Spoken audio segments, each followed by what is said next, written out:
Thank you for believing in me, because now I know that I can really be somebody because you said I could.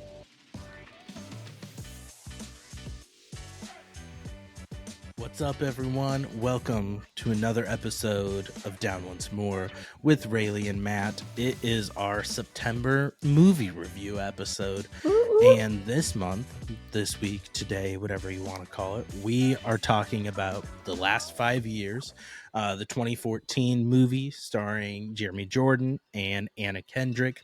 This movie is streaming for free with ads anywhere. There's no place it doesn't have ads except Broadway HD, which, fun fact, I did get Broadway HD. I'm going to check it out. They have a lot of musicals and stuff on here. Their interface and their app sucks. It is not available on anything. Like on the app on your phone, you can't cast to your TV or anything. It does not have a smart TV app, at least not for Samsung smart TVs. It does not have an Xbox or PlayStation app or anything. So basically you can just watch it on your laptop, iPad, phone, things like that. What? It sucks. But it is available for free with ads on YouTube, Amazon, Freevee, and Pluto TV. So lots of ways to watch it. So if you haven't watched it, it might have been on Max too. Was that HBO Max too? I think I remember seeing it there. It's not showing that it's not. available there. It might. I own it on Vudu. So we'll get into that in a minute, and I'll give a recap. First off, Rayleigh, how's it going? Do you have anything to say to the people? Anything on your mind? Any pressing matters? No, I have nada, which is pretty unusual for me. Someone who always has something to say, and I have nothing to report except that I am so tired. But that's not news. I'm always tired. It's almost 2 a.m. and I have to chase a toddler around. I have to be up with him in 4.5 hours. So I'm always tired. But other than that, no, there's nothing going on. Nothing. Nada. Fun. Not a bit. I get to go into the office tomorrow for work, so I also get to or have to. So it's a choice. I don't have to. I said I was going to because I'm going to meet old coworker for lunch, and we have a new person starting on our team. So I said I will go in and help be a friendly face and introduce them, welcome to the team and stuff as well. That's really nice of you. To assist my manager with that. So some nice little ass kissing. But I was going to say something else in relation to that, and I have no idea what it is. I have had about 8 espresso shots today. I got a new coffee gadget. That's it is not good. Wakiko Nanopresso thing, and it's like a portable thing that you can make espresso shots with. So yesterday I made 6 espresso shots, and then today I've had 8 espresso shots. Jesus. And so I'm all espressoed up. Your heart might not make it through the night. I'm worried about the old ticker. I did have something else that I felt like, Rayleigh, I've noticed you have been more active on the Instagram Reels and TikTok and everything recently. Yeah. So if you're not already, go follow Rayleigh Juice on all those platforms. Go show her some love, and guilt her when she posts. Comment and say, did you text Matt back? And what she likes to do is post reels and TikToks, and then meanwhile has not texted me back for a week. If you knew, and so I'm like, well, I know that bitch is alive because she's posting, but she's not fucking answering me. She has time to make a stupid TikTok. No. It's not that I don't have time. It's not that I don't have time or that I'm prioritizing. It's because I literally forget. I see your message at whatever time I see it, and I think to myself, okay, I'm in the middle of giving Rivers a bath, so I'm gonna have to finish the bath, and then I'll be able to talk to him and text him back. By the time I finish the bath and get him dressed, I've completely forgotten about it until 2 days later when you send me another message, and I'm like, oh shit, I never responded to the last one. Oh my god, now I have to respond to this one. Wait, so the house is on fire. I have to figure something out. It's always It's not that I don't prioritize you. It's that my brain, as is evidenced in one of those TikTok videos that you're referencing, one of the new ones that I put in there, Instagram, TikTok, Facebook, that my brain is quite literally all over the place. I have been diagnosed with ADHD, adult ADHD, which is really embarrassing, but it's really truly how my brain works. I'm on something, and less than a minute away after that, after I locked onto that thing, I'm also locked onto this, and so on, and so on, and so on, and so on. So texting you In back, all it's not that fairness, it's not a priority, it's that I literally forget. mhm. Truth. I swear to And God. in all fairness, you did actually share 2 podcast related things this month. So that is also a step up. That's right. So I have to monitor what content goes on my personal page for a couple of reasons. One, I have a lot of family on Facebook. They wouldn't like it. Two, I am trying to get more into the modeling industry, and one of the things they ask for is like your social media accounts. It can, because they want like people who can also promote their stuff. So not just show up and wear the stuff and take pictures, but also like put out a post on Instagram that says, "Hey, I did this photo shoot with these people from this company and they're amazing." And so I have to be careful about how unprofessional I can be on my personal page. we're so professional on this Mhm. podcast. I don't know what the fuck you're Of talking course, about. of course, but just for like posterity's sake, I have to like, you know. That's So fair. That's why I just yeah. do nothing on my page ever. I Okay, so share then you this. can't get on I to me don't post. about posting on my page. No, I share this and promote it all the time. I'm saying like I don't post. I think I've got a grand total of like 10 posts on my Instagram. And I think one of them has me in it. 3 of them have me in it.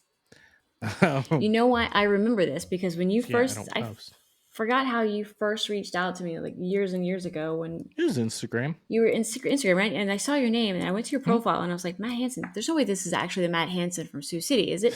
And I looked at it, I was This scrolling is a through it and I'm like, bot. He this is just a fucking dog and some like it's a landscape dog. shots and some like a t-shirt or something. Uh-huh. And I'm like, There's some who coffee, the there's fuck some is this beer. guy? And your name is Matt Hansen, so you could genuinely be that guy, but you could also genuinely not be It's a that guy very because common Matt name. Hansen's not that. Yeah, it's not unusual. So I was like, I'm gonna go out on a limb here. Are you the same guy that I knew back in the day? And you're like, yep, that's me. I Mm-hmm. was like, right. Next time, maybe send me something with your face on it so I know who you are. You're lucky I even answered There's you. a Most state of the time, I don't. senator with my name. Yeah, that's fair. I am not the state senator. If you found our podcast, I am not the state senator of Nebraska. Do not worry. People did not vote me into office, and I wouldn't want to be into office. Especially But not Nebraska. fucking right. We can now conceal carry without a license, so Oh, that's fine. comforting and great and awesome. Yeah, We yeah. You we don't need need to take a more. class or We anything. really need more Just of the willy-nilly gun buying and shooting and that's what I've said. using I said without I any think it's better regulations. when you can purchase a gun easier and then you can legally just have a hidden gun. I think Yeah. that would make everyone more safe. But hidden guns, it's all the rage here. It's So like it's not come on this. down here. Women don't have rights, and you can hide your gun. So it's It's great. not that. We're having fun. What was I gonna say? It's oh shit! I lost my train of thought. What was I gonna say? Oh, it's not the same as like people arguing, hey, legalize marijuana. Let's make marijuana legal for XYZ reasons. Yeah, Also, not legal here. In well, other words, that's ass backwards, but thanks. yes. It's not the same mentality where people are like, hey, if you make this legal, then people will use it responsibly and they will be having to go outside of like in the back alleys and buying out crap, make it legal, and then you can control the substances that they have. You make the economy makes money off of it. That is different than saying the same thing for guns. You can't just be like, yeah, guys, let's take off all the Right. restrictions so that people start using them responsibly. That's Yeah. not how that works. Human nature does not allow us to do that. Oh, you're giving it to me for free? They do Fuck yeah, I'm gonna go encourage you wild. to take a class, though. They encourage it. Encourage You should take a you. class. I'm sure that's really successful. Yeah. We know you come here for our political takes. But let's get into. Can you just pause for a minute and look at this Yes. gigantic water bottle that I'm holding up by my head? This is the size Yes, of my that is head a from gigantic here to water here. bottle. This water bottle is quite literally 3.5 to 4 inches bigger than my head. That's how you stay hydrated. I do indeed. All right, then What is carry in on. that water bottle? What is in the water bottle? Water. Yay. Oh, okay. Way to be responsible. What's not in this water is not in this cup. Oh, what's in that cup? We ran out of good booze, So it's Mm, a new concoction that I've never had before. It's Pisco and Sprite. Pisco and Sprite, yeah. interesting. Not a big fan of Interesting. Pisco. Not a really big fan of Sprite either. But it's what I had in the cabinet, and it's not that bad. It tastes decent. Well, I wouldn't say it's good, but it's decent Eh. I'm without the going through caffeine. beers. If you watch our other joint episode, you know this. I'm still on the Bat Squatch. This is a local brewery, Glass White Elm Brewery, one of my favorite breweries here in Lincoln, Nebraska. So if you're in Lincoln, Nebraska, and you watched a football game and need to drink away your sorrows, White Elm is a good place to go. But the last 5 years. So that is the movie we are talking about. I've wanted to talk about this one for a while, and the wheel landed on it. So hence, this is what we are talking about. And if you're not familiar with our wheel, that's how we decide our next month's movies, unless for some reason there's something else that takes priority.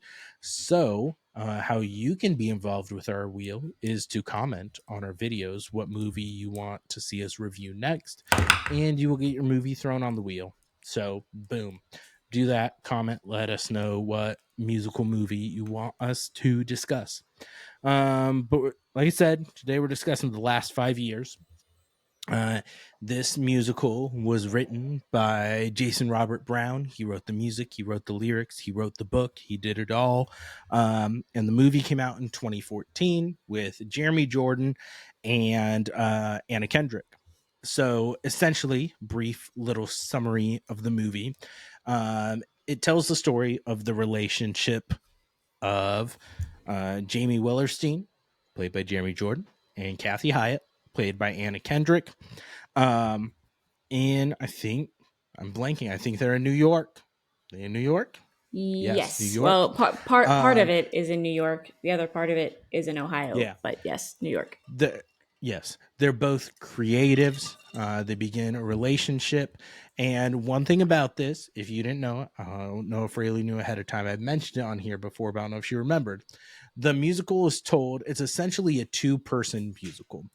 There are some background characters in the movie, but the play, it's just two people in it when it is performed. Hmm. So, and it is the stories when Kathy is singing, Anna Kendrick. It is from the end of their relationship to the beginning. Jeremy Jordan, it's from the beginning to the end, and they intersect at the middle. Hmm. So that is the gist Hmm. of this musical, is telling the story of their relationship, the ups, the downs, the struggles, creatives, what they're going through.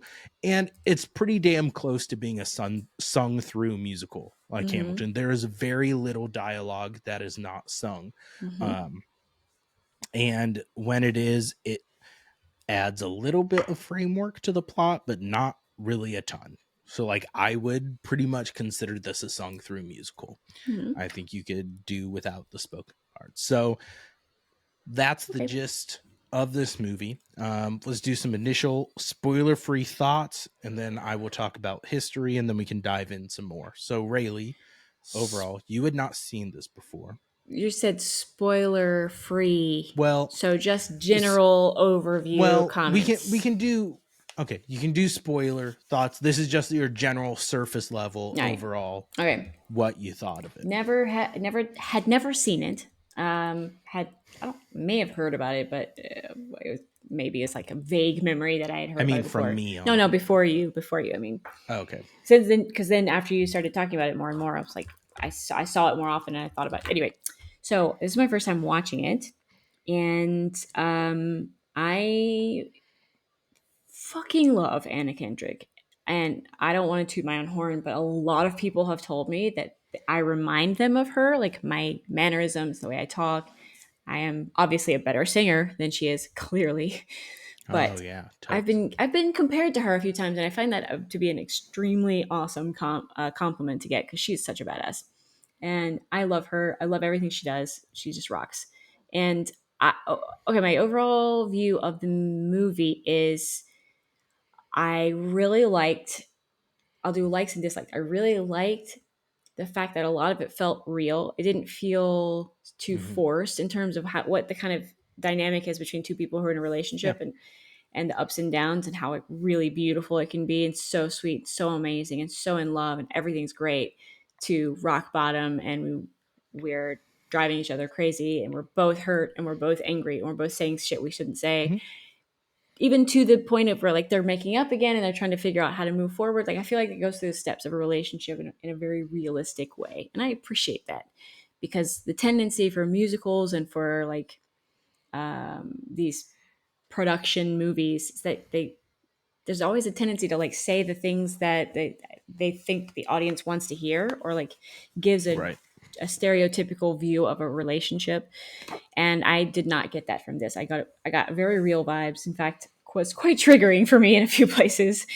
That's how real it felt, because it's like, oh shit, they wrote this about my life. That was my definitely my biggest like. Besides the actors and the singing and everything, I like the flow of the story is realistic and believable. Dislikes, some parts I found confusing, and we can get into those in more detail when we're actually talking about it. But like, I found some places in there where I kind of had to rewind and be like, so, "Wait, what did they do? What happened? When did that happen?" Because the timeline's, I mean, it's intentionally a little fucked up, right? They go back and forth, or like Right. this day to this day, and this is actually 3 years ago. Now we're back to yesterday. Now we're going to. There's a little bit of all Yeah. over the place in that way, so you have to pay attention to the little cues that they give you to show you, hey, this is present day, or this is 5 years ago, or this was 3 years ago.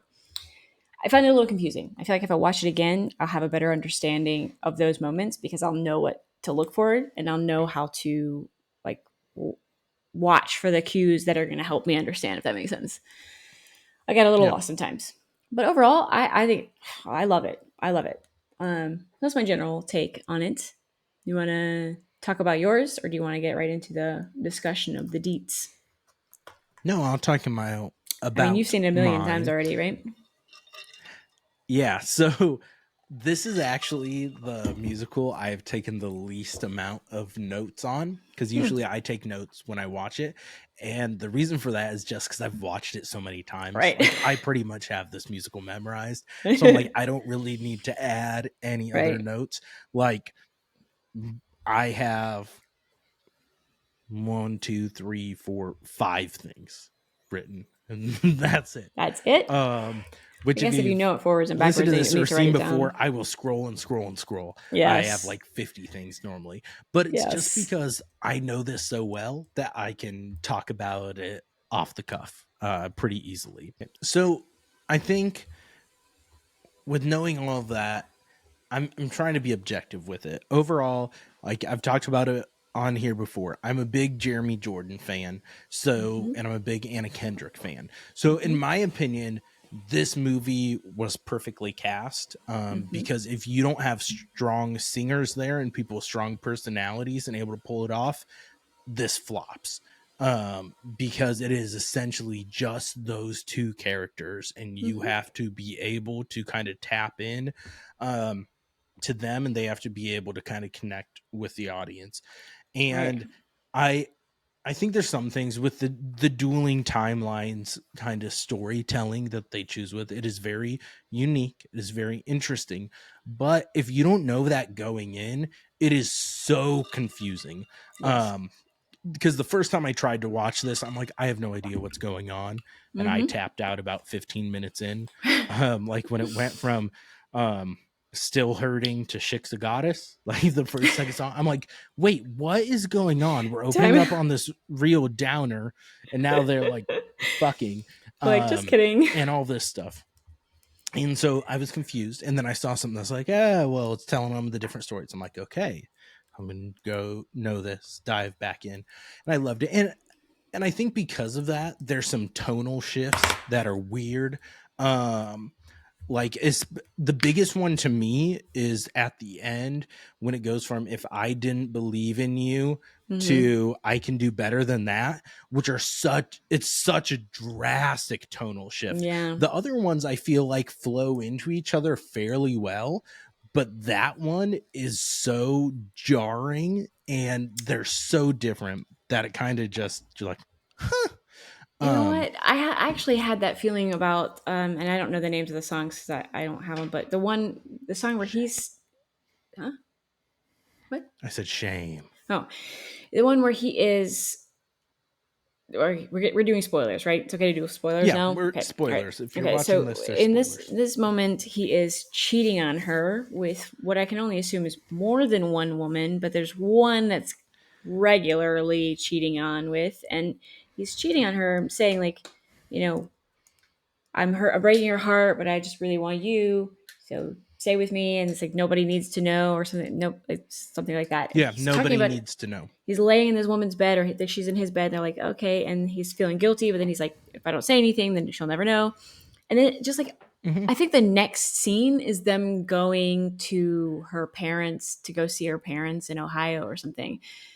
And I was So like, it, eh, yeah, it's at the end. It's the back four. So it's the if I didn't believe in you is the one where he's trying to get her to go to a party. He's like, the I need to party, go to this, and they're having a big fight, and he's right? like yelling at her and stuff at Yeah. the end, and saying all this, and then it goes to the one where they're going to her parents, and that's the one I was talking Oh, about from that's what the it if I was. didn't believe in you to when she's like, I can do better than that, and she's telling a story, and it's very upbeat and Yeah. chummy, and then they're like fucking in the car, and Yeah. then it goes into the nobody needs to know one where he's Oh, cheating, okay. like It's he's in bed afterward. with Yeah. another woman, and then after that it goes to her singing goodbye The until goodbye. tomorrow, which Yeah. is the one Which right after they hook up, and that's like intermixed with his I he's can never leaving. rescue you, which is the closing song, like that. Those are the last four ones, and so That emotional roller coaster, I though, that just that last 25 minutes of the movie, like, just, I mean, you always know what's going to happen in the end because the first scene tells you exactly what's going to happen in the end. It's not a surprise that they're not going to end up right, together. The first scene, you know, right, he's left her and he said why and all this stuff. So you already know what's going to happen. But in those last 25 minutes of the movie, I was like, where are we? What planet are we on? Can somebody please tell me what is happening? Because mm-hmm. I don't like not knowing what's happening, and I'm trying to follow it Yeah, in as much as I can, just to assume that they're like skipping around those 5 years that they were together right, up until the point where and he's leaving. Like, ugh, I don't know. so Very kind of confusing for along with me. that, Super confusing. yeah, that's fair. And like I debated reminding you and telling you about the different timelines, and I'm like, no, I'm not going to. I mentioned it in the mini episode, and I'm like, if she watches the mini episode, she'll know. But I was, I love almost every song in this. The Hmm. only song that I don't love is the song that they sing together. The next 10 minutes, their wedding song. I don't like that one. Oh I yeah, I think didn't like because that one it's either. slow and like that's my least favorite one. Every song I that Jeremy Jordan sings, it's not just because I have a man crush on Jeremy Jordan and think hmm. he's great. He's great in Newsies, he's great in almost anything. But like Chick's a Goddess, fun, great. Mm-hmm. Moving Too Fast, fun, great. The Schmuel song, Shmuel is so my much fun, favorite. That one's so great. I love it. so I above the love the Schmuel others. song. And then the A Miracle Would Happen one. It's like, okay, he's kind of a piece of shit, but I Mm-hmm. still like it. It's on my shower playlist. Then the If I Didn't Believe in You one, I feel like is so powerful. And there's parts of that I'll get into later. Like there's parts of that that's just like, I really like that. And same with Nobody Needs to Know is like such a like he is a piece of shit, but I still really like the song. And so like all the songs I really like. And same with Anna Kendrick's. And I think it's like their performances and how they sell it is so good. Like I truly believe that out of people I'm thinking about that are in musicals, I think they are the best choices for these 20-year-old, like Yeah. 23-year-old people going through this. I think they both have very strong and kind of unique voices Mm-hmm. too that they Yep. make their own. They are very expressive.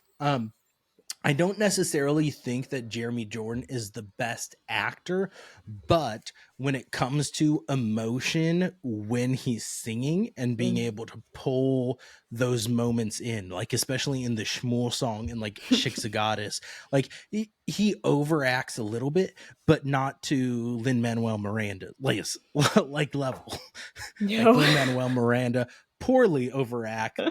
I feel like Jeremy Jordan does it. I feel like we shit on Lin Manuel Miranda a lot on this, and he is extremely talented. And I'm not trying to just shit on Lin Manuel Miranda, Yeah, whatever. but stop rapping. I don't know. Stop white boy rapping. What is he? Puerto Rican? Yes. No, he's Cuban. No, Puerto Rican. Do we I don't know. Doesn't pause matter. real Doesn't matter. quick? I'm gonna I'm gonna tell you some history. I don't know. Did you do any research? Do you know history on the musical? Of this I'm musical, gonna tell you no, fun I stuff. Yes, did this not musical. do Okay. any musical research. So it premiered in 2001 in Chicago, and then it went off Broadway in 2002. It has not had a Broadway run, which I think is fair. Like for a play, it is a very small scale. Like it's a 2-person play musical. Yeah. Like it's a 2-person musical. So it's not. I don't feel like it would really be a big Broadway run draw. It seems like more of an off Broadway is more fitting for it. Mm-hmm. But so Jason Robert Brown has said that the play is kind of inspired by some stuff that he's gone through. It's not completely autobiographical. Kind of like, ooh, why am I blanking? Jonathan Larson, who did Rent, like a lot of his, he Uh-huh. pulled from real life into there. It's not completely autobiographical, but his things are a lot based on real life. So, fun fact, Jason Robert Brown, he was actually sued by his ex-wife for this because she said the play violated the non-disparagement and non-disclosure agreements of their divorce by representing their relationship too closely. Shit. Say Well, nobody failed was going to marriage. say it except you said it now, so now everybody knows. Nobody would have known Right. that if you hadn't spoken up and said something. Now Well, everybody knows. so then he turned around and he sued her for interfering with his creative work and process. So they ended up settling, and in the settlement, he had to remove all references to Kathy being Irish Catholic from the musical. There were multiple references about that originally. And the Shiksa Goddess was actually added. The song used to be I Could Be in Love with Someone Like You. And you can find it on YouTube with Norbert Leo Butz, B-U-T-Z, however you pronounce his last name, singing it, who he was the first one who played Jamie, both in Chicago and then off Broadway. He made the transfer there of him performing the I Could Be in Love with Someone Like You, which is a lyric that gets thrown into Shiksa Goddess and throughout the play, but it is very directed at her being Irish. There are lots of Irish references in that song.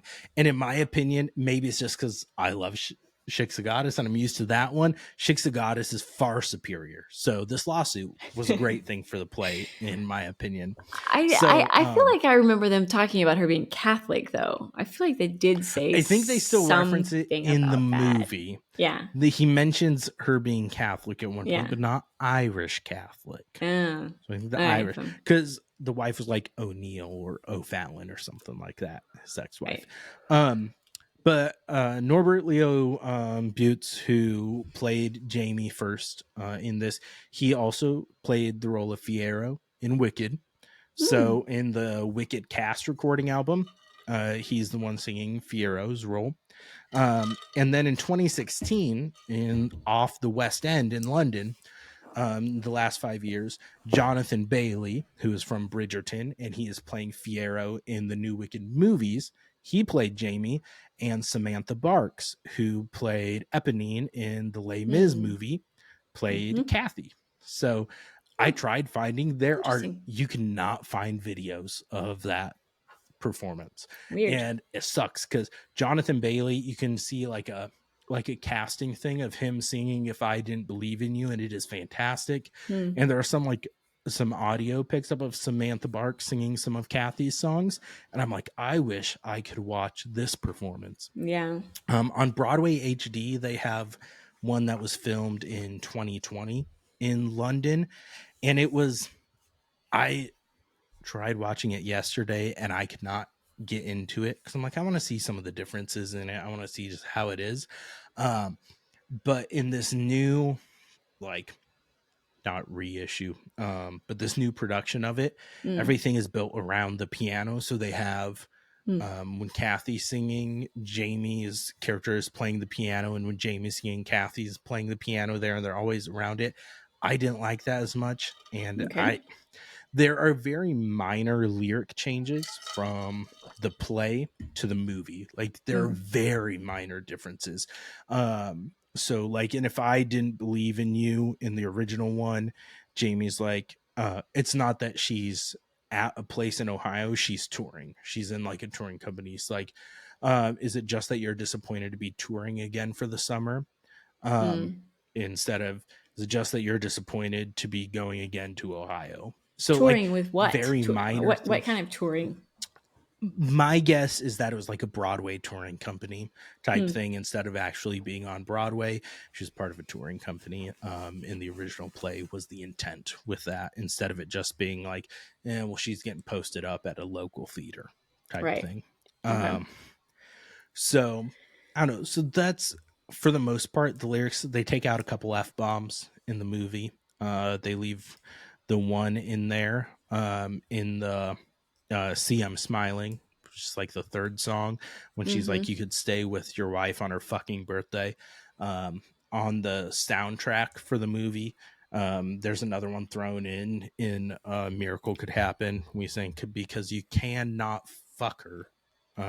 In the movie, it's you cannot touch her. Touch her. When he's singing. So there's some slight changes, but they're very minor. For the most part, the movie is the play. That's good. So That's good. there's your history on the last 5 years. Thanks for that. Now I have so much knowledge. Yep. I think Yep.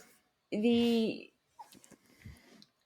storyline of her, like the fact that she's sort of kind of jealous of his success and at the same time is supporting him all the way through, and then like her struggle on the side, also trying to get trying to take that step to get into acting, to get in on the good stuff, and her career is just not taking off the way she wants, and it's every audition she goes through, she gets nervous, or they don't like her or whatever, she has to go home disappointed again. And she goes through those ups, she goes through those ups and downs so many times that you do feel a little bit exhausted on her behalf, and you feel really Yeah. disappointed. And that's where, like, I think it made me a little less connected to him, to the character of Jamie, because I think he wasn't recognizing how much effort she put into not just her own stuff, but also supporting him. Like, she was going to every party, she was at every book signing, she was there for the readings, she stood by him at these cocktail parties and, like, bored out of her mind, didn't talk to anybody because nobody knew her. And he's the star. Everybody's taking pictures of him and want to be with him and talk to him. And she handles that for a long time before she finally brings it up and is like, I can't keep being this, like, side stash for you, like a statue of a woman that's by your side. Like, I have Right. to do something for myself. And then he kind of loses his support for her in that moment. It's like that was the time when you were supposed to come be there for her the most, and he drops the Right. ball big time. He's like, it's not my fault that you can't get signed, and nobody will find you. So you need to just shut up and come with me to my party, because I'm obviously already a big deal. Right. Meanwhile, at this party, he's literally telling his friends, "Damn, like, I love Kathy, but, like, I wish she would kind of just go away so I could, like, go hit on this chick over here and, like, let me go and flirt with her right in front of my wife." He's a douchebag. He's a Yeah. big douchebag, but you don't understand that until halfway through. I think in the first half of the movie, he's so likable and so sweet. Like, the Schmuel Song is so cute, and he cheers her up, and he's, like, so giving and caring and, like, I don't know, nurturing to her, that he, like, helps heal her. And then suddenly he gets stardom and he's a dick. And I hate that, because I Right. didn't want it to end with them separating, but it did. And it Yeah. makes me very sad. Yeah. It I wouldn't be a think it's good one of story if they ended those. up happily ever after, though. It would have been Right. too cheesy and foreseeable and cliche if they were like, "Oh, we'll work it out. It's fine." Right. It ends up being where he is essentially, I mean, for lack of a better word, he is the villain of Yeah, this story. right. Like he Because she didn't do anything loses wrong. his right. I think there's something to be said for earlier on. Um I think he has the best of intentions, and even when he starts getting some success, it doesn't change him completely, but it starts to, and Mm-hmm. he starts it. His priorities are not. in order. Like you said with the Schmuel song, he's doing this sweet thing for her. He knows she's So struggling, sweet. things like that. I this is gonna sound like I'm trying to justify his actions, and I'm not, especially towards the end when he's like cheating and he's like leaving her by writing her a letter and leaving his Oh, fucking ring there. Like that's a dick move. Like brutal, at the end, dude. like he's the villain, he's the asshole at the end of this. Ugh. But I think with some of that, which I've been in past relationships and stuff like that, where it can seem like you don't get to enjoy your wins or your excitement because someone else is either constantly negative or makes their whole thing. It does not justify his actions, his cheating, or Mm, anything like that. I'm not saying yeah. that, but I think Mm. it's more of like a sign of maybe you aren't compatible or aren't what's best for each other, because he is seeing the success and then he is trying to do these things to help Kathy, to help come alongside her, to help her have her successes and her wins too. Like after the end of the Schmuel song, he's like, hey, like he is recognizing it's a hard day. And then he's saying, hey, I got a headshot guy for you. I got all this stuff to help you because I want to help you succeed. But ultimately he does care more about himself and Yeah. his success than her. Yeah. But I think he just gets worn down from kind of the negativity that even though she's there by his side supporting him, he can't. She I'm is, so though. And sad. you can't say like she's not supposed to feel sad about how hard it is for her to get signed No, by I'm not saying she anyone, shouldn't. because she's feeling this real emotion of like, I'm good at this and I just can't catch a break. Like I just can't get my foot in the door and I keep trying and keep trying. And it's the same result over and over and over again. Of course she's frustrated. Of Mm-hmm. course she's like exhausted. And of course she's going to come home and talk to the person that she loves the most about how she's feeling and hope that he will help cheer her up. And she does that for him every time he's successful. She shows up for him. She shows up and she claps and smiles and hands him whatever champagne, and she's there by himself, like, doing her thing while he's doing his thing. Meanwhile, he's talking shit about her and trying to hit on this other girl. She didn't do anything wrong. Like her being frustrated with her life, Yeah. sorry, that's a bummer to you. But if you love that person, you understand that your success is just as much glaring at her as her failures are. So she's having to see her failure every single day while watching you beat Mm-hmm. everything. And everyone wants to meet you. Everybody wants to be around you. She's got to see this. She's got to support him while she's doing that. He's like literally like cheering him on and on the inside screaming like, why can't this be me also? Why can't we be Mm-hmm. doing this together at the same time? So her feeling frustrated is not a good reason for him, because he has so much success. He can bask in it, he can enjoy it, and then he can be there for her to help her. And he did in the beginning, but it wasn't very long before he's like, you know what? I don't like your negative attitude. I'm a star, okay? Everybody loves me. It's not my fault you can't get signed. Bye bye. Bye. Yeah. Bye. Yeah. No. And that's what I think, like, that's where I say it comes down to Bullshit. more, maybe it's not, yes, bullshit and not compatible. Because That's horse garbage.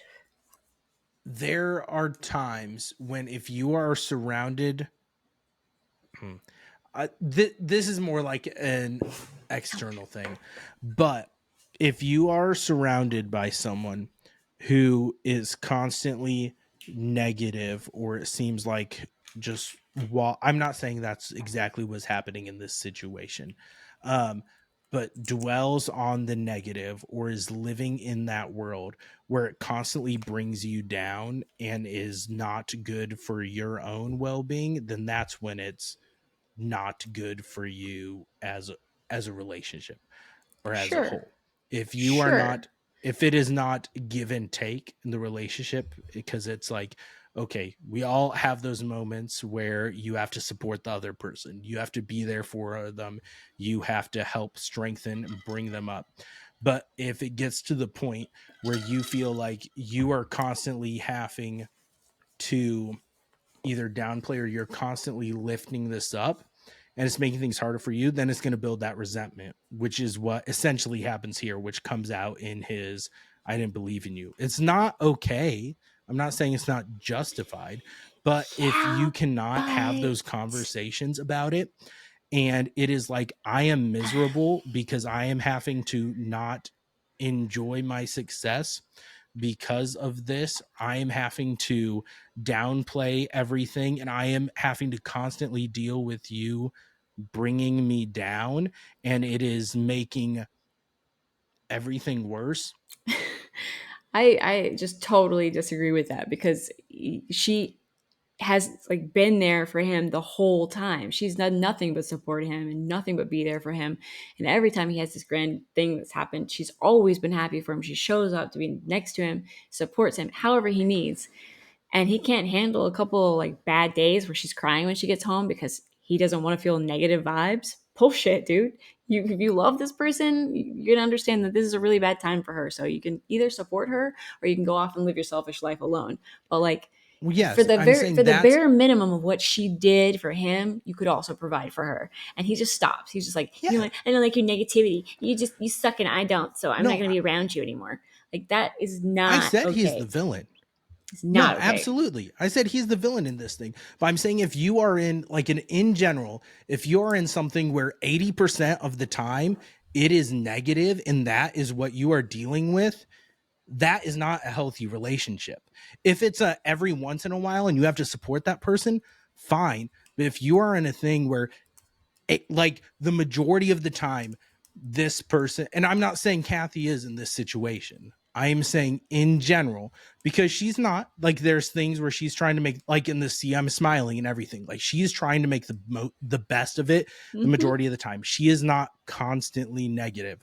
I am saying this is what Jamie is latching on to, and when he's like kind of gaslighting her in Mm-hmm. the, if I didn't believe in you, he's like, well, see, I did all these great things, I did all of this, blah blah blah. That's not the reality of their situation, And somehow the because fact that she is he also believes trying in to her give. is the fact that he believes in her is supposed to make her be think better of herself. Like okay, not that he's not saying like you're so talented you can do this. He's saying I believe in you, and since you have my belief in you, clearly you're going to be successful because you now have me associated with this. If you know the likes of me can think of you as someone who's going to succeed, then well, obviously you don't have any reason to argue, to be sad or to argue because I believe in you, and you've been bestowed upon by my grace and my presence that I believe in you. So obviously you're going to be a success.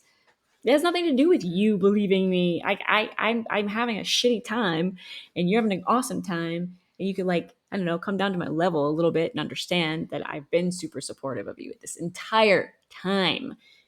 Not a good time for me, but I'm doing everything I can for you. And your response is, yeah, but I believe in you, so it's gonna be fine. what? What? Yeah, he's trying to Thanks justify for his believing in shitty me, but like actions. no, it's not what I need. Yeah, like especially in the if I didn't believe in you part, like he's trying to, it's one of those things. I feel like when someone is doing something shitty, then they try to nitpick what the other person is doing more. So like he is Yep. Mm-hmm. cheating at this point, like he's having Mm-hmm. affairs. So then he's trying to turn things on her. And so like when he Mm-hmm. goes, if he's like, I will not fail to make you feel comfortable, Kathy, I will not lose because you can't win, is such a shitty thing to say to someone that you claim to love. Like, no matter if you Yeah. feel like they're constantly being negative and bring you down, like, you don't fucking say that to someone God that you no. say you love. Like, it's like, well, No. I won't lose because you can't win. Like, you're a fucking loser and never have any And you're successes. So dragging me sorry, down I'm with so you. great. Yeah, you're dragging me Right. down with me, and your negative vibes are bringing me down. Like I'm not going down for you. Like you can just stay down there in the muck while I rise up, and I don't care anymore. Like this bullshit. Anyway, we've established Yeah. he's an asshole. So I want to say Yes. too, I had to look up a word that he used in there, and it's tourist. He says, "Oh, I forgot. Now I can't remember the lyric where Mm-hmm. he says it. Where he's like, It's in If I Didn't Believe in You. is it okay?" So he Yeah. says, hold on. You know the line. Tell me the line. Don't tell me anything about the meaning. Well, now it's not like just some new tourists Yeah. to pull blah blah. To bring us down, right? Like it's Mm-hmm. like always have something. Yeah, like if I start at the beginning, I could do like all of If I Didn't Believe in You. but pulling in the middle. Just some new tourists to push me up further from you, I believe is what he says. Yeah, something like that. And I had to look up the word saurus because I was like, I am a master of the English language and I've never heard that word before. So that's always fun.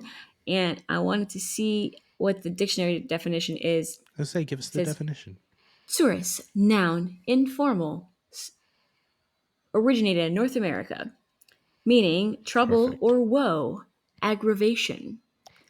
And now that I know this, It's a word a writer would use. I'm gonna use this word now that I just felt so stunned. I was like, I don't know what that means. And like I had to rewind it and listen to it again. I was like, because at first I thought he said it's just another tourists, like tourists in the city, like strangers coming into the Right, city who are right. tourists. And I was like, why are the tourists getting on your nerves?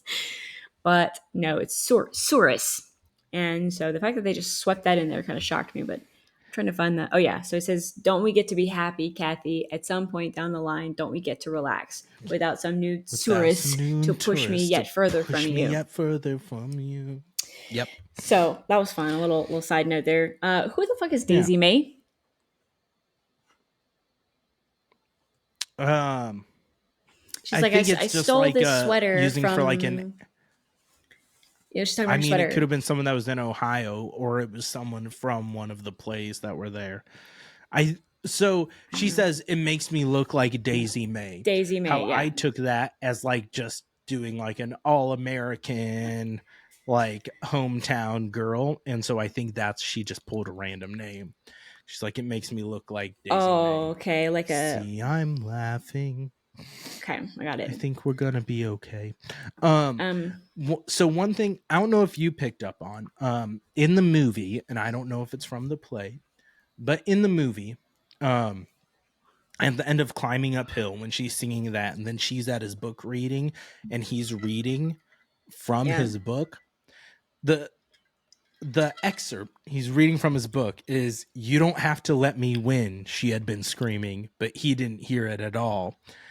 um that's what he's reading. And then the next song after that is the "If I Didn't Believe in You," when he's like, "I will not lose because you can't win. Like, I will not fail to make you feel comfortable. I will not lose because you can't win." And what So was I the don't know line if that that was from was the added. line from the book? What was he? She was screaming, "What? You "You don't have to let don't me have win." to let me win," she had been screaming, but he didn't hear it at all. So I don't know if it's So like added to the movie. So it's like he had written a in the world of the movie, he had written a line in his book that's saying, "Hey, this woman's saying you don't have to let me win," and the guy's just oblivious to it. Is essentially what he'd written in this book. And then the next song is "If I Didn't Believe in You," where he's just talking about that, like, "I will not lose because you can't win." uh, and I thought that I was interesting. think I'm following you, but I might not be. I'm not sure. But okay, sounds I good. Yeah, I don't Good. know. um Okay, the ending is like really, really heart wrenching. That scene where yeah, she's like all smiles out on the stairs and she's saying goodbye for now and like goodbye for until I see you again, goodbye until whatever.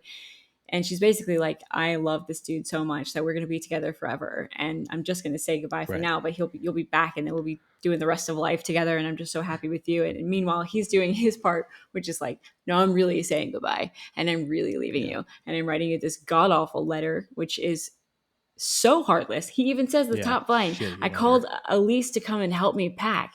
Shit, Yeah, really? You had to throw in yeah. the side Right, like, hoe? why are you Like, putting that in your letter, who the fuckhead? fuck does that? Like, Like, you're yeah, already an asshole, but that's just rubbing some salt and vinegar into that yeah, wound and being like, "Pugh," spitting on her. Like, I brought my new girlfriend into our house together to pack up my stuff so I can go live with her yep, now. Oh, by the way, I'm not even going to give you the decency to tell you to your face. I'm going to write this in a letter like a yeah, fucking coward. Here's my ring. yeah, Huh, peace. And yep. it's almost like in the end, he's like sort of blaming her for them not working out. It's like in this, it's like what you were He's saying saying, before in "I this. could never rescue you." Yeah, Yeah, like like I. who the fuck Like said she she needed needed rescuing? rescue. Like, Yeah. yeah, she's just like, she was just a struggling actor. She wasn't, it's not like she was, a meth addict in the streets that needed to be, Right. taken care of. She was just trying to get work. Like, I think it's just I don't Jamie know. has main character syndrome where Yeah. he viewed it as all about him. And so when she was not doing well, it was a reflection on him. And he took that as her not being happy for him being successful, even though she was there with him and supporting Wee. him. Like, I think I hate using the term gaslighting, but ultimately he does It's gaslight her. appropriate. Like Yeah. especially with if I didn't believe in you, and then his letter trying to Such a turn it and make it condescending about her song. and make her think that way. Yeah, it's so Yeah. condescending just to say it like that. If I didn't So believe in you, like, just like, you're so lucky to have my faith in you, is how I felt yeah, about that. it's like if I didn't believe in you, we wouldn't have gotten this far. If I And didn't believe in you, I I wouldn't be wouldn't here have with loved you. you at all. Right. Like And he then, says that. Like and then at that's the the end of like that song is if I didn't believe in you, I wouldn't have loved you at all. and it's like fucking So terrible. And then at the end of that song, like, he finishes the singing and he's like, okay, no, but for real, can you go put a dress on so I go to this party? Like, bitch, were you not listening to anything I just said? Great, you believe in me, but you still want me to play dress up and be your little, like, statue wife who goes. You're not listening at all. well, and But even you at the believe in me, beginning so of that thank you so song, much. Thank you for believing in me, because now I know that I can really be somebody because you said I could. yeah, well, even I would at have the left his beginning of the ass right then song and though, there. Peace. he says, and though you've made it very clear that you're not going, I will be going. And it's like, well, then why? Like, if she's made it clear she's not going, let it Just fucking go, bro. go. Who Like, just cares? go. Just Your girlfriend's go. there anyway. You're You shouldn't be wanting your wife and there. you're a big You're gonna go boy. hang out with If your girlfriend anyways, you dumbass. you're a big boy, if you want to go to this Mm-hmm. party, you go to the party. But if she doesn't want to go, don't make her go. It's not like what. It isn't like you were there to, like, I don't know, accept an award or anything. It's just like a party. So if she Right. doesn't feel like going, why is that such a big deal? It's Who because fucking he's cares? so self-important that he's like, I need everyone to see how perfect my life is, including the fact that I have Right. this He's perfect thinking of wife the who optics. sits next to me and supports me in everything I do. Well, Ugh. yeah. Because, like, me, like, if Ugh. it's something, yeah, this is whatever. If I want to go to something and I know my wife doesn't really care about it, I would much rather go alone than to drag someone who doesn't care and isn't going to Yes. enjoy themselves to it, because then I am not going to enjoy myself as much either. Right. But So, clearly like, it was not on what the it fuck are was you not doing, even man? on Just go to his your fucking radar. party. Why But are you picking this fight? clearly it's not on his radar whether she's having a good time or not. Like, if he paid attention at all at any of those other functions, he would have seen that she's really awkward there by herself, not knowing anybody, just like Yeah, smiling and being like, yeah, cool, I'm here to support you. But it's really painful for me. If he paid attention to her at all, he would understand that that is not fun for her. right. Because And he's so, constantly if ditching her at these things. yeah, of course. He's got too many people to talk to. He's got too many Yep. hands to shake and faces to Asses speak to to, and kiss, he all that fun stuff. asses to kiss, and women to hit on. So It's true. it's so far beyond his But comprehension that she would not enjoy being next to this amazing star that she has as a husband. he And did seem like he was struggling internally with the women, because he didn't want that receptionist to just be in a bra, but she was. but it's not his She was, fault. I Rayleigh. And that's what he tried. said. He's like, that's the women you always want to sleep with. They wouldn't give you the time of day before, and now they're banging down your door. That's what he says. It's just like he doesn't Ew. want to. In a perfect world, every other girl would fly away. He says Oh that. He my wants it to god. just be him and Kathy, but then all these hot women just want him, and it's very inconvenient. So So hard. inconvenient. So hard for him to resist temptation. I also didn't like, this is not has anything to do with what we're talking about, but I also did not like the gazebo slash wedding scene Yeah, where you no, were saying we I don't don't like like that that one. song, but like, I didn't like the song, No, and I also just didn't like how they did that. I didn't like that, like, first let me say, it was a couple of scenes before that that we saw her showing off the ring to people. So correct. I was like, okay, so I guess they're engaged, and they didn't show that. And then like several scenes later is when he's asking her to marry him in a really weird roundabout, not direct way, which annoyed me. The And it was like, timelines. oh, but Yeah. so now he's at, okay, so that didn't happen until after she got married. Okay, got it. Okay. And it's like the transition from like, we're just saying this, and she's like, I could run away, I could preserve and protect, I could not be with you, but Yeah. why would I do that? I don't understand how anybody can go through life without someone like you. So yes, we're gonna get married. And then that end of the song is just like them in their wedding singing for like And 10 then seconds. her saying the opposite lines from him opening up that song. So it opens up with them walking to it, and he's like, we can go see the dinosaurs, Kathy. And then the song ends with after their wedding. So I think like it's saying like, okay, we were together, now we're breaking back apart, where it's her, because she's like, then she's like, can we go see the dinosaurs, or like all that. So it's like she's saying, the song opens with him saying his parts of the conversation, and it ends with her saying her parts of the conversation, and it's just a weird end to the song. I didn't understand that whole John Lennon thing. That was They're talking about the museum, just I whatever didn't get museum they that were going at to go all. to. I was like, Yeah. oh, okay. Can we But yeah. talk about the Schmuel song though? I love After your that things, after your song. thing, I the really thought Schmuel, that was so that cute. whole section, like there's so many, Amazing. like when she's coming home and it's just like after a long day, she's just tired and she's like frustratingly taking everything off, and he's just like, you look nice, and she gives him that look, like just a I think we've all like gotten that look before in some way Right. or another. It's like you try to say something and they're like, I'm not in the fucking mood, Not or I right know you're now. fucking lying. like come on. And that she's like, why does this involve all of my stuff? Like when he's singing the song, Throwing her she's shit like around. just mentioning her comments throughout there. Like she's like, that was pretty long, but it was good. And like throughout it, and his voices and his, that's where I said like I feel like Jeremy Jordan was great for this, because he can overact some, but like in this whole song and the segment of the Schmuel one, It's when he's definitely going my back, he's like, I'm favorite sitting scene. here with talking clocks and like his whole thing and his voices and the dancing around, like talking to her during it, it's so good. I I loved that. love I it. think It's that's one of my my favorite favorites. scene in the whole movie. It was I rewound it and wrote and watched it again because I thought it was so cute, and he does such a good job of It's so like good. this. It made me want to see the story of Shmuel. Like I wanted to watch that play. Like he was writing Right. that story. I was like, can you do a separate play with just Shmuel and his talking clock so I could see that, because that shit is hilarious. It's a beauty, a gem within this overall gem, and I really want. Yeah. I wish somebody would produce Shmuel the Taylor from Klimovich. Klimovich. When he's singing, he's like, to go out onto a limb, move it. Klimovich. And she's like, eh. She's like, wait, I'm Shmuel? And like her reaction and everything. It's just so good. Like, I Why think does it that's have to include all my stuff? yeah. Like He's just throwing her shit her around. reactions and everything.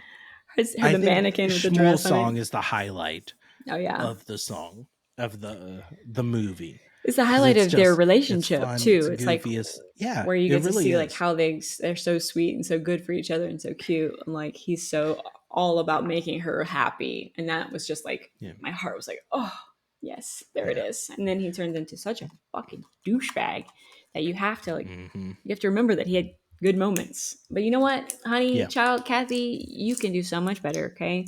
You can do. Part of the reason this is my theory, part of the reason she was not succeeding at these auditions, it's not because she didn't have the talent, it's not because she wasn't the right person, it's because her confidence was shot Yeah, she didn't because of have the him. self-confidence. He was not reassuring her and pushing her and saying like you're amazing at this, or like supporting her. She got a call back for that one place But where they he loved is her, during the Schmuel song.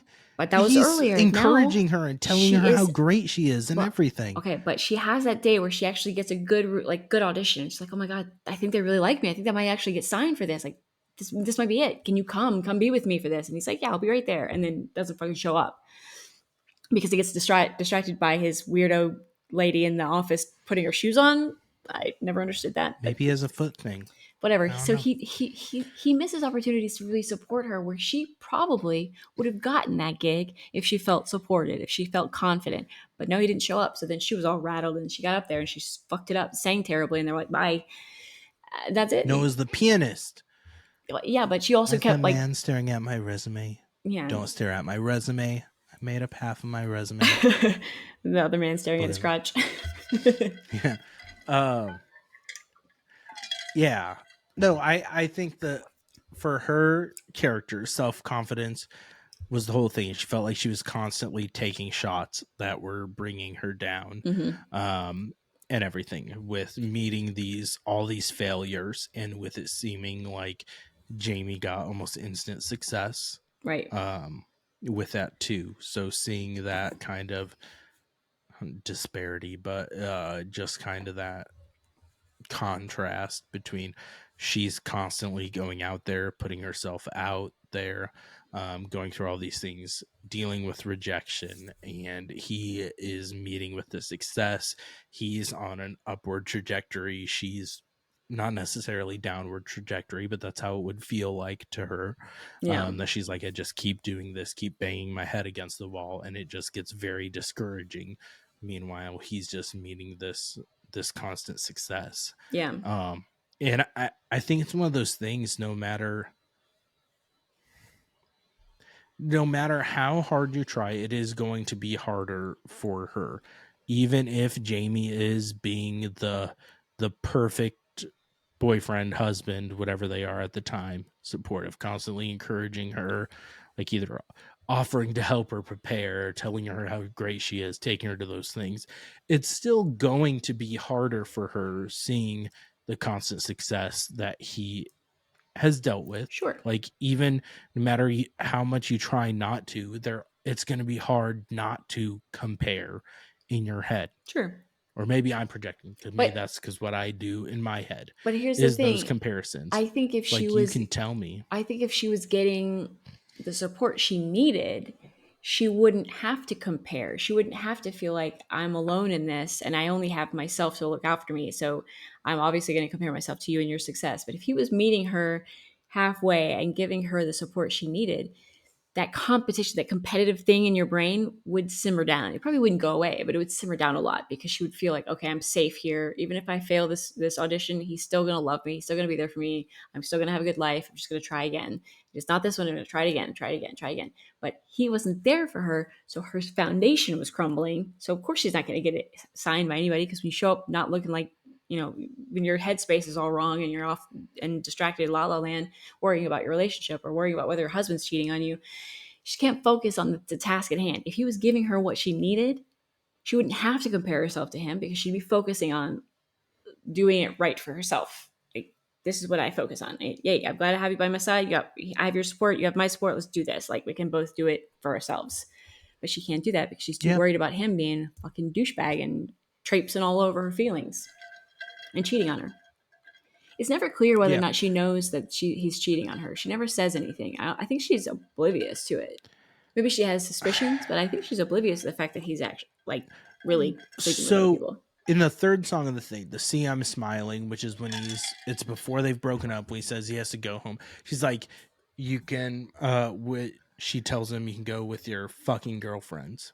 Like, she's like, you can go. No, she's like, that you won't get to play with your little girlfriends. She's like, I know, and your heart must drive you crazy that you won't get to play with your little girlfriends. So I think she knows. I think subconsciously she knows. I think, I don't know. You said that, like, if she's getting everything she needs from him. I think in general, though, again, I'm not trying to justify Jamie. Jamie is a piece of shit in this. Yes, he is. I think it's dangerous with saying you need things from some other person for you to be happy. In a relationship, yes, that gives in, but it shouldn't be reliant on someone else from Sure, either side of them. totally. But it That does make it's things like, better. Yeah, it can makes make things things easier or easier. harder if you either have a partner or if you have someone who's just in it for themselves. It can. But saying that it's completely one other person's fault No, because they're not giving you what you need, it's no. like you have to be able to be successful on your own I think, too. yeah, I think that's the point though, But is you need someone supporting you and not tearing you down. if you It's like, feel confident, if you feel supported, then your confidence is going to be there so that you can go out and do the things that you need to do to make your life a success. Like you don't have to worry about every time I do this, I'm wondering if he's over there doing something else that I have to worry about. Like he's not here with me, yeah, so where is he? And that's on her brain. So I don't think having him at the audition would have made her gotcha. successful at the audition. I think that having a supportive foundation in a relationship helps you do so many things on your own, because then you can think Yeah, clearly. You can feel confident in yourself because someone else feels confident in you, and you love that person, you cherish them, you have a cool thing, then you feel good about yourself. And when you feel good about yourself, it shows, especially for auditions and things like that, where you have to go out and mm-hmm. put yourself out there. It's really obvious when you're confident and good at what you do and you know you're good and you're ready to take it on versus someone who's Mm-hmm. timid and is like, oh, I'm going to fail again. I'm going to fail again. I'm going to fail again. It comes across. So I think that having that foundation, not that she needs him, but that she would have been able to do more and probably would have done better in those scenarios if she wasn't feeling rejected or feeling like, all out of whack with her relationship. But anywho, I Yeah, am not a psychologist, so I that's cannot fair. say that for sure. Neither am I I. think those are all the notes that I had. I say I had limited notes. This is one of my top 5 musicals, though. Like, I think, I can see that. like, it's kind of a downer. Like, it is. It opens on a Big downer downer. note. It ends on a downer note. Yeah, But then you have the Schmuel song in the middle. it's a Um, very cute love story, but it does have a tragedy vibe to it. It's, your it basic Greek feels real, tragedy. though. It feels, that's what I was saying in the very beginning. It feels like a Mm-hmm. realistic story of a relationship, especially in the industry that they're in, where somebody's going to Right. take off and somebody's not, and that shit happens all the time. And they And just they're 23 right, when it starts. Like, they they're are young as babies. fuck, or like younger than 23. I don't know. At some point they're 23 in this, but they are young as shit. Like, it is a young relationship Mhm. of people who are in the industries they are in. And I feel like it's like, yeah, most of the time that's not going to work out. Like, you're not going to have the Yeah, flowery, perfect love story. yeah, You're going to have those things. It's going to be painful. It's going to be selfish, yeah, like mostly from Jamie's point of view that we're talking about. yep, Like, he was ultimately selfish. Like, he thought that he wanted that, but ultimately he wanted an easy relationship. He wanted something yeah, that he didn't have to put the work in. He wanted what came to him and just helped him feel better. He didn't want to have to put in any effort yep. in relationship. True that. Plus, I think he just liked the attention, Yep. so he was just ready to have whatever Yeah. person was going to pay attention to him. The only Yep. thing I was going to say I thought was interesting. This is like the last thing that I have. Well, two things. One thing is about the way they shot it. There's a couple of scenes, especially in the beginning, where they do all one shot, and it's really amazing because they Mhm. don't cut away. And I think it's Anna Kendrick's scene where I don't remember where it was. I can't remember now. I'll have to find the clip and put and give it to you because it's in the beginning. It's just like there's a really long shot where she's walking and talking or singing, and there's no cutaways, which leads me to believe like you have to get that perfect. As an actor, you Mhm. have to nail every single thing, like the music, Yep. the blocking, where you're walking, where how you turn, and what your facial expression looks like, and who's walking by it, and the extras over here, and then the other characters over there, and like it has to be perfect. So I always think about that when I'm watching these movies, like how many times did they have to do this long, like Yeah. three How many minutes of takes? film to get every part of it right. And I felt for them because that's Mm-hmm. probably a lot of work. The second thing I was going to say is Yep. that moment when they first meet, and the first time they're going home together. I guess they're about to get it on, and Mm-hmm. Jamie breaks the two biggest rules in the heat of the moment. He breaks both of them. Number one, don't talk about your exes. Don't talk about all the girls that you slept with. Don't say I've been with so many women. I've been with a lot of girls, and I've been doing this. Don't do that. Okay, you're He's a cat. you're getting ready to like have all of this. I don't need to hear about your other conquests. Okay. Rule number 2, and this one's even bigger than rule number 1: do not bring up your mama. Do not talk to me about your mother when I'm taking my clothes off. You know what that's going to do? That's going to put my clothes right back on, and it's going to kick you out the house. I ain't about to fuck you if you're talking about your mom. It is Nope. funny when he starts singing. He's like, and she's like, "What is happening right now?" Like she's just like, What? Wow. Why are you talking about your mommy and your exes? No. Valley is shaking and crumbling to the ground. Oh, I watched that and I just cringed. I was like, there's so much. And his grandfather. He's talking about his grandfather, his dead grandfather. Really, dude? Can we just, we need some rules here. Okay, If we you need some had guidelines. a tattoo, that wouldn't matter. If you Hope had not. a shaved head, that would be cool. If you came from Spain or Japan or the back of a van, just as long as you're not from Hebrew school. Yeah, songs from this musical will be on my the next episode. I have already added it to my list of songs to play when I'm listening to musicals, because I never seen it, never heard any of the music before, so I have to say I give this one, I'm going to give it a rating. Okay, stars out of 10. Yeah, let's get it. Okay. 1 being the worst fucking thing I've ever seen in my life, 10 being the most amazing shit that's ever existed. I'm giving this one a very high 8.4. Because even though it is sad as fuck and it's frustrating as fuck, because you feel the feels all throughout, happy and sad, angry, frustrated, confused, sickened, very excited, all the things. You feel all the feels. Yeah. But music-wise, the way it was shot, the cast, pros, man. These 3 things are just stellar. And there's some scenes that I didn't like, but for the most part, it was really enjoyable to watch and really very fun to get into. I felt like I was in it with them in their relationship, and I understood both characters really well. So the character development was done excellently well, because I felt like I knew both Jamie and Kathy very well. And I walked away with it going, I'm going to need a mental and emotional break from this. But when I've healed from watching it for the first time, I'm coming back to watch it again for sure. I need some healing time. I need to process the breakage of Kathy and Jamie. I'm glad. My broken heart is my broken heart. But once it heals, I will go back and watch this one, and I'll definitely put the music in my car. It's gonna be.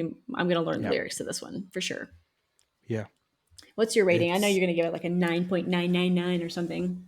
I'm at like a 9.5. Like it's on Voodoo, they go like 5 stars, and I think I have it. And on Letterboxd, I think I have it 5 stars on there. Like it's one of my favorites. Like consistently, I love almost every single song of this musical. Like the only one I don't love is the one in the middle, the next 10 minutes, which is the more sappy one, but it's just like, it's forgettable for me. Yeah. Like almost all the other ones, if I start at the beginning, I can sing you almost the entire thing. That one, nope, not happening. But I love Anna Kendrick. I love Jeremy Jordan. I think their performances in this are great. Like I think they've both had some this is definitely, in my opinion, Jeremy Jordan's best performance that I've seen him in. Anna Kendrick, it could be arguable, but the range of emotions and everything that she portrays throughout this, I don't know. I think it's arguably one of her best performances, definitely in her top few. Yeah. So I think it's one of my favorites. It's one of my top 5 musicals, maybe top 3 of all time. It wouldn't have been the same if it didn't have those 2 in it. I think it would have. It wouldn't have carried me so effortlessly. I've listened to the original cast recording, and it doesn't do it for me. Like some of the pacing and the choices, and it could be because I've seen this first. But in my opinion, this is the best version of this we have out there. So yeah, nice. All right, let's wrap up. So any ideas what we're going to do for next month? We're going to spin the wheel, I guess, and see what comes up for for the next month. And sooner rather than later, I'd like to pick up on our third round of Shut the Fuck Up, because I would like to reclaim my title that I have a right to. We will do that. So I'm going to challenge you. I'm sending out the official challenge. Here's my glove, and I'm slapping you in the face, and I challenge you to a duel. Shut the fuck up. So we shall do that in the very near future. If we don't do it before then, we can do it the first episode for September. We can throw this it is in September. There. So, we are in September. I mean October. Okay. Yep. Other than that, anything else to say before I close off? I got nothing. Sign us off, take us home, all that fun shit. Thanks for watching, everybody, or listening. And thanks for all your support. Please do all the things that we always ask you to do. Please like, subscribe, check us out on YouTube. We're on all the podcast platforms. Wherever you listen to your podcasts, you will find Down Once More podcast. And on behalf of Matt and myself, have a fantastic week. And don't forget to go Down Once More. Peace. Later.